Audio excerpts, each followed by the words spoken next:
जिस तरह बारिश थम जाने के बाद छतरी बोझ लगने लगती है, इस तरह मतलब परस्त लोगों को मतलब पूरा होने के बाद सहारे भी बोझ लगने लग जाते हैं। दिल में आने का रास्ता तो होता है, जाने का नहीं। इसलिए इंसान जब दिल से निकलता है तो दिल तोड़कर निकलता है। जो लोग झुक जाते हैं वो लोग कमजोर नहीं होते, बस उनमें रिश्ते निभाने की चाहत दूसरों से ज्यादा होती है। एक आम पानी और आंख के पानी में सिर्फ जज्बों का फर्क होता है। अपना बच्चा रोए तो कैसे सीने में दर्द होता है, लेकिन किसी और का बच्चा रोए तो सर में दर्द होता है।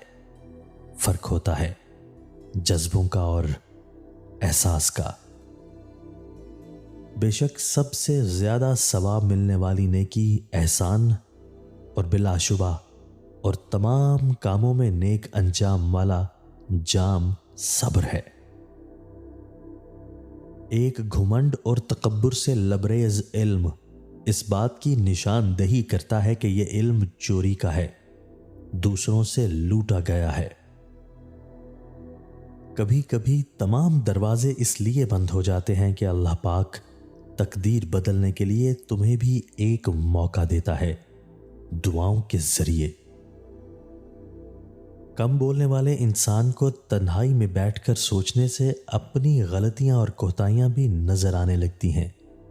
ज्यादा बोलने वाले इंसान को तो फजूल बोलने ही से फुर्सत नहीं मिलती, तो उसको सोचने का कब वक्त मिलेगा। मुनाफिक लोगों से संभल कर रहें। ये पहले तो आपसे रो रो कर दुख पूछेंगे, फिर हंस हंस कर लोगों को बताएंगे। एक नफरत ही है जिसे दुनिया चंद लम्हों में जान लेती है, वरना चाहत का यकीन दिलाने में तो जिंदगी बीत जाती है।